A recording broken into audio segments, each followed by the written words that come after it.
Hello, welcome back to my channel. I'm Shauna from Created and Made, and today I'm going to show you guys how I raided my little boy's rooms and came up with some incredible items to make beautiful texture on the gel plate. Look at all these prints. I went to town with these kids' toy textures. Fun stuff ahead. Stay tuned.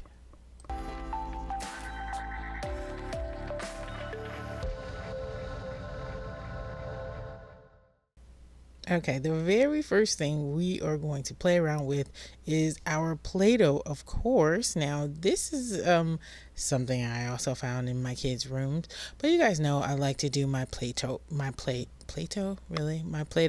printing.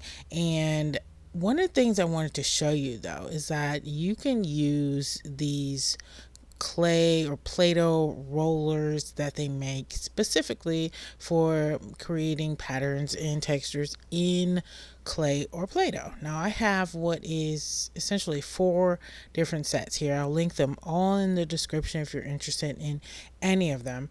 And I got these you can see I use them directly onto some acrylic paint, but you can also use them and get some cleaner pulls using the Play-Doh. Now, if you've never seen me do this, I don't know where you've been because I do it all the time. I am going to just measure out a piece of roughly 5x7 inch Play-Doh.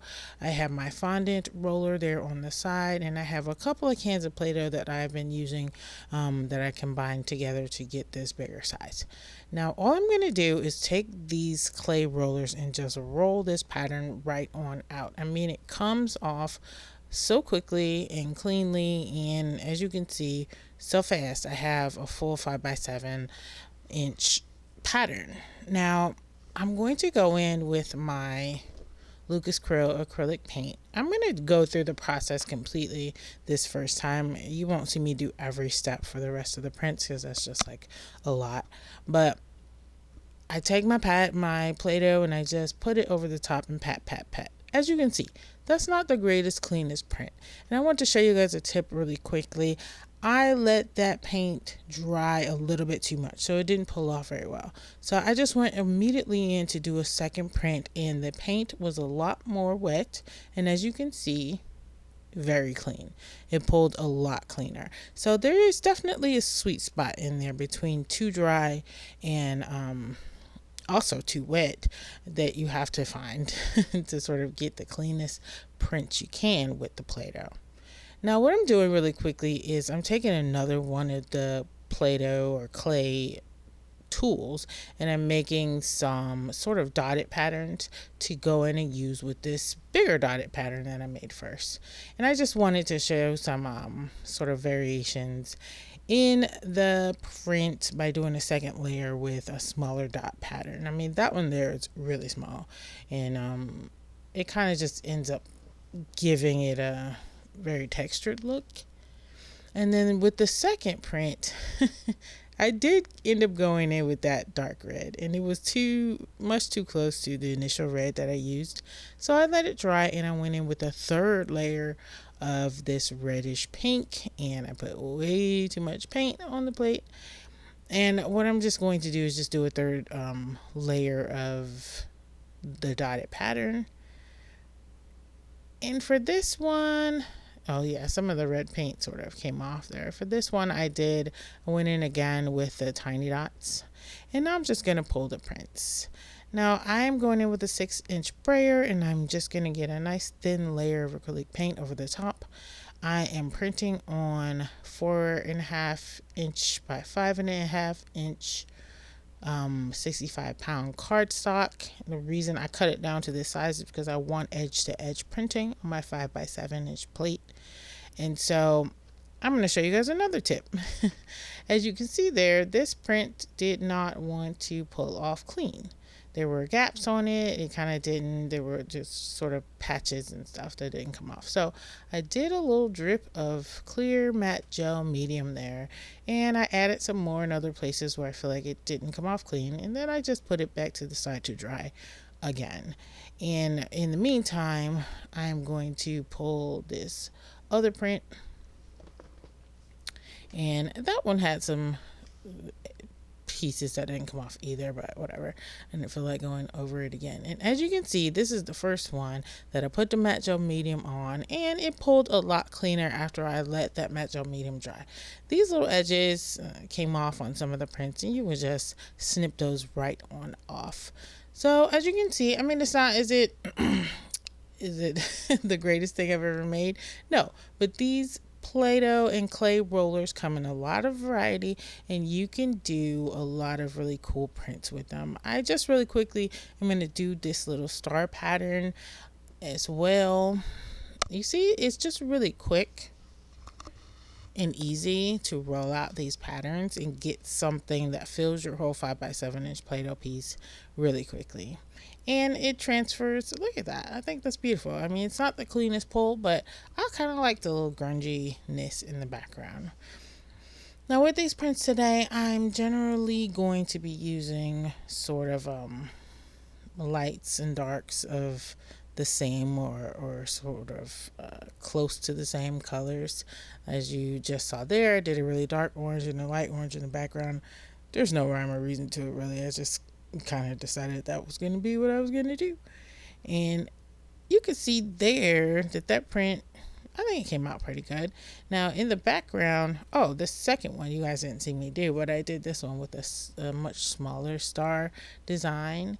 And these can, you know, they can be used for like card backs or tag backs, or here's another set where I did the star pattern, and then I did a little sort of concentric circle, you see it again here, pattern in the background. There's just so many different options, so many different things you can do with those rollers. But that was the first set of items I'm going to show you. This second set are car treads. My little boys have a lot of different kind of cars, and if you take a look at the treads, a lot of them will all sort of have their own patterns to them, and some of them can be really quite interesting. So we're going to take a look at a few of these right now. Now the first thing I'm going to do is just take some of these that are kind of similar and just roll them out. I mean, this is just as easy and simple as can be. I'm just rolling these cars over the Play-Doh and making myself a very random sort of pattern.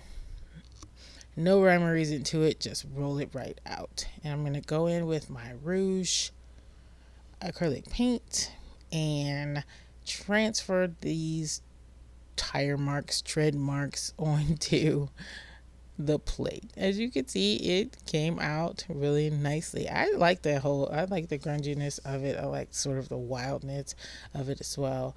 And I'm going to actually put a second layer of tread marks in the background using this, I think this is a reddish pink color as well. And I'm going to put the pattern on what is this, horizontally.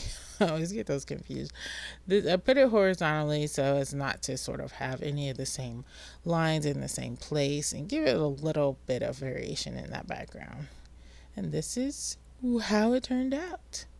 I like that one actually. That's one of my favorite ones that I ended up with today. Now this one is not actually attached to any car, and my little boys will have lots of little pieces like this laying around, and I think it might be to a Lego set, I'm not sure, but it has some pretty interesting treads, and when you roll them out they kind of look like, I don't know, ladders or something, like wiggly ladders. And so I think the pattern that it ended up coming out as was pretty interesting. Well, once again, as always, rolling out my acrylic paint, and look at that pulled off pretty clean, and I like the way that it looks. I mean, it's sort of interesting. It's you know, I couldn't look at that and say what it is, you know, but that's the cool thing about this Play-Doh technique, is that you can come up with some very interesting and unique patterns and prints on the plate. And there's that print. I don't know, I think I ended up overlapping them a little too much because I don't see a lot of distinct lines there, but it's okay. And here's another one I did in dark purple and light purple. All right, this is an RC car, and I hate RC cars. I'm not gonna lie. They're always breaking and they don't work very well. And but this one has a nice. It kind of looks not kind of. I think it is an animal print tread, and so that was very interesting. I thought, and it turned out to be true. Now I'm going to do this one in greens. I have a dark green and a light green, and I'm going to layer the two greens together. Now that is a sort of a wild, like safari kind of print, and it's on theme. I think that car was sort of marketed as in that way as well. But there's my two layers. I'm going to let that dry because you do have to let the layers dry before you pull them. And here is how it turned out. I like that pattern. I don't know that I'm in love with those greens, but I like that pattern quite a bit.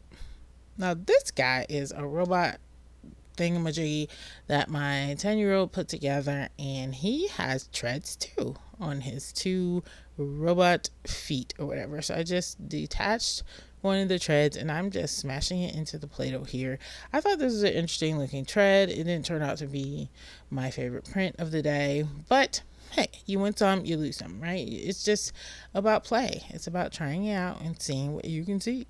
I think had I made this pattern a little bit more random, I might have liked it more, but it was just kind of like straight up and down and very clean and stodgy. And I don't know. I like the tread itself, but I'm not sure about this particular print.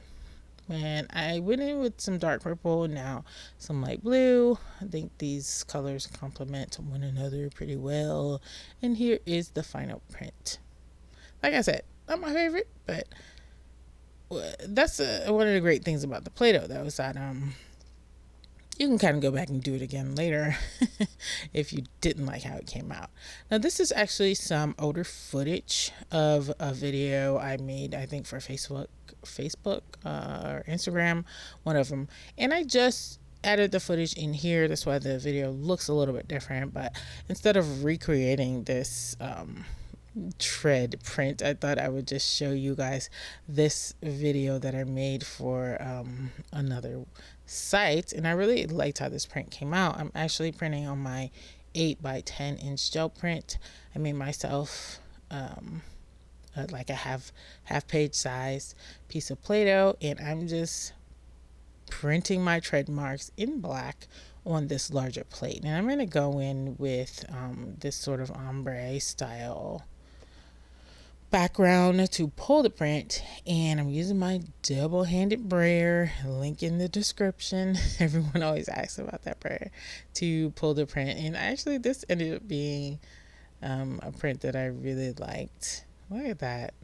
I love how those three colors blend together, and those tread marks just came out lovely. And here's the close-up. Okay, so the next group of items I'm showing you guys are actually these little feet.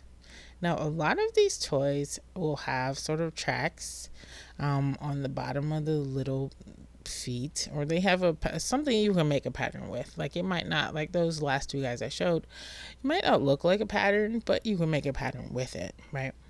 I ended up not using that yellow guy because his feet were not as even as the green guy. You notice that these guys do not have heads or arms sometimes, and that's my 7-year-old.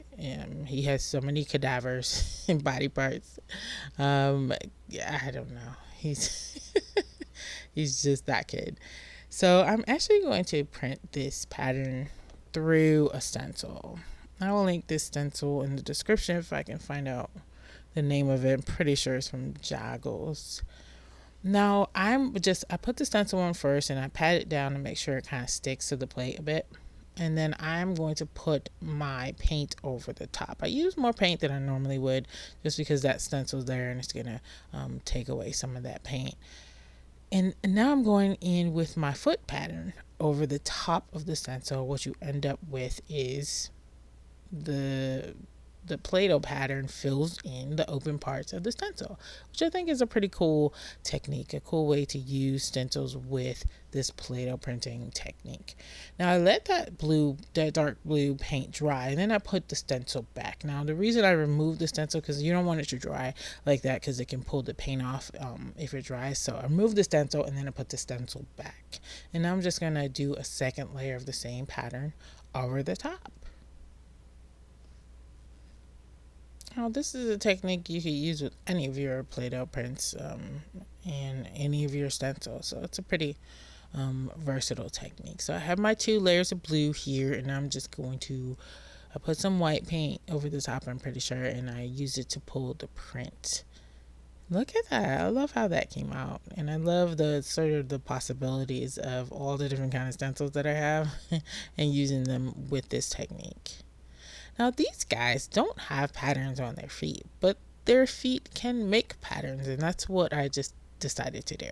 The 2 of them had some similar looking feet, and so I just used them both to sort of make this random pattern on the Play-Doh. No rhyme or reason to it, like I said before. I just pressed it out into this sort of wild looking pattern with these little squares. So I am going in with my rouge acrylic paint, one of my favorite colors there, and this is how the pattern turned out. Pretty good, I think. And I just like the idea that you can take something so random as these little kid toys, and even yeah, I think I paused there because I totally overlapped those patterns so much so, like, I don't know that I could reproduce that if I tried. Like, I think I put it in the exact same place as the layer under the layer in the front. So I actually went in with a third pink color to sort of give the background a little bit more variation. And this is how the print turned out. Like I was saying, I just love the idea that you can take these little random things and create these totally unique patterns that no one is really going to be recreating, right? It'd be hard for you to recreate them. And that's the sort of serendipitousness of it all. And that's it for this part 1 of the kids toy video. I have a part 2 that is going to be coming out very soon, so make sure you hit the bell, hit the subscribe button, make sure you don't miss it. But I didn't want this video to get too long because part 2 is a little bit longer. And here are some of the prints that I did today. You didn't see me do all of these, but these were using the techniques and the categories that we looked at today. And here's some more treads, car treads, and then the final group was the feet. So there are 3 categories of items you can print with in this video, and then in part 2 there will be 4 different categories, and one of the prints is this one. I wonder if you can guess what I used to make these prints. I bet you probably can't. There's no way. So I hope you guys enjoyed this, and if you did, please go ahead and hit the like button. Don't forget to subscribe. Before you go, check out this next video, highlight it on the screen. I think you'll enjoy it. I'll see you guys next time, and in the meantime, keep creating and making. Bye bye.